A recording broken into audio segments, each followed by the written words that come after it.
हित माने क्या होता है? ये दो शब्द आए हुए हैं, रामायण में भी इसकी ओर संकेत किया गया। एक तो है सुख और दूसरा है हित। तो जो व्यक्ति को कार्य करना चाहिए उसमें केवल पर सुख नहीं, पर हित। और उसका अर्थ क्या है? सुख शब्द जो वस्तु हमें अच्छी लगती है उसको लेकर के हमें सुख मिलता है। जो हम चाहते हैं ये वस्तु मिल जाए, ये वस्तु मिल जाए तो हम सुखी हो जाएंगे। सुख माने जिसको हम तत्काल पाकर के प्रसन्न हो वो सुख है। और हित माने चाहे तत्काल जो है वो सुखप्रद न लगे लेकिन परिणाम में कल्याणकारी हो, इसको कहते हित। और इसका अर्थ है कि पर सुख का यह अर्थ नहीं हुआ कि जो जो कहे वो आप करते जाएंगे तो ये आप धर्म का सर्वश्रेष्ठ पालन करते हैं। सुख और हित के भेद को मानो समझ लेना चाहिए। और यही कई से भूल होती है और ये समझने योग्य भूल है। वो तो बहुत सुंदर बात आती है, नारद जी के मन में विश्वमोहिनी की सुंदरता देख करके विवाह की इच्छा हो गई। स्वयंवर होगा, पता नहीं विश्वमोहिनी किसके गले में जयमाल डाल दे। नारद जी भी स्वयं सुंदर थे पर और कोई मुझसे अधिक सुंदर निकल आया तो न हो तो भगवान से कुछ दिनों के लिए उनकी सुंदरता उधार ले ले। विवाह शादी में तो वस्तुएं उधार मांग ही ली जाती हैं शोभा बढ़ाने के लिए, तो अब अन्य वस्तुओं को नहीं, भगवान का रूप ही मांगने के लिए। लेकिन उनके मुंह से एक इतना बढ़िया वाक्य निकला कि बहुत प्रसन्न हो गए।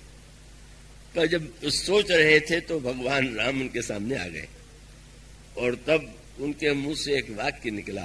क्या? वो शब्द बहुत सुंदर था। बोले मेरे मोरे हित हरिसम नहीं को। तो मेरा हित ऐसी भगवान से बढ़ के कोई नहीं। और इसलिए जब नारद जी के सामने भगवान आए और उनके मुंह से निकला, वहां सुख और हित में भेद था। उनको सुख तो तब मिलता जब सुंदरता मिल जाती, विवाह हो जाता तो बड़ा सुखी अपने को अनुभव करते। लेकिन उनके मुंह से निकला कि ये तो बड़े मेरे हित ऐसी है। और जब भगवान से ये कहा कि आपसे बढ़ के मेरा कोई हित ऐसी नहीं, तो बड़े प्रसन्न हुए। मानो लगने लगा अब मुझे सुविधा हो गई। अगर मुझे सुखप्रद मानते तो मैं संकट में पड़ता, पर हितैषी कह रहे तो आपने तुरंत कहा कि महाराज आपन रूप देव प्रभु मोही आन भांति नहीं पावो वही। और इसके उत्तर में भगवान ने तुरंत हंस करके कहा, अरे तुमने तो मुझे हितैषी की उपाधि दिया है ना, सुख देने वाला तो नहीं कह दिया, तो मैं तुम्हारी उपाधि से बड़ा प्रसन्न हूं। और यही भी हो ही परम हित, मैं जो करूंगा उसमें तुम्हें सुख तो नहीं मिलेगा। वो जानते थे बड़ा कष्ट होगा, इनको बड़ा क्रोध आवेगा, लेकिन अब जब हितैषी मानते हो तो हितैषी जो है वो तो ये चिंता नहीं करता।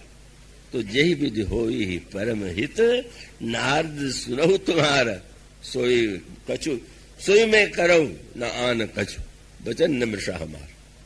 तुम्हारा मैं हित अवश्य करूंगा, परम हित करूंगा। और तब गोस्वामी ने शब्द कितना सुंदर लिखा। नारद जी को सुख तो दे नहीं रहे, तब बोले मुनि हित कारण। भगवान ने क्या किया?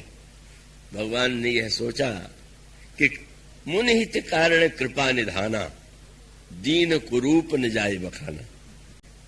सदा सदा से समाज सदा से जो एक नाता है वो भगवान का है, और अन्य नाते उस नाते से जोड़ करके मानने पर व्यक्ति के जीवन में भेद बुद्धि नहीं आएगी। और इसी प्रकार से सुख और हित का अंतर है, वो बहुत बड़े महत्व का है। अंत में भगवान ने जब बंदर की आकृति दे दिया तो कितना क्रोध आया। भगवान को किस प्रकार से उन्होंने अब इतने कहा तो बड़ी प्रशंसा करते थे जब विश्व मोहिनी में जयमाल नहीं डाला और उन्होंने सामने देखा कि विष्णु भगवान आए और उनके गले में विश्व मोहिनी जयमाल डाल दिया, तो इतना क्रोध आया कि बस अब तो निर्णय कर लिया कि दई हूं शाप की मरी हो जाई, या तो शाप दूंगा या आत्महत्या करूंगा। क्यों? बोले जगत मोर उपहास कराई, मुझे हंसी का पात्र बना दिया। पर वो हित बुद्धि के लिए भगवान तो जीव पर कृपा भी करते हैं, उसकी इच्छा भी करते हैं, पर भगवान का मुख्य कार्य जो है वो हित है। और हित का अभिप्राय है कि कभी कोई अगर कार्य भी करना पड़े, कठोर भी कार्य करना पड़े, पर उसमें व्यक्ति की हित बुद्धि बनी हुई, तो परहित का सही अर्थ है। और अगर जो व्यक्ति जैसे सुखी मालूम पड़े हम उसके पीछे पड़ जाएं, तो लोगों का सुख तो न जाने कितने रूपों में बटा हुआ है। इसलिए रामायण में सुख का भी महत्व है, पर सुख से अधिक महत्व जो है वो हित का है, जो कल्याणकारी हो।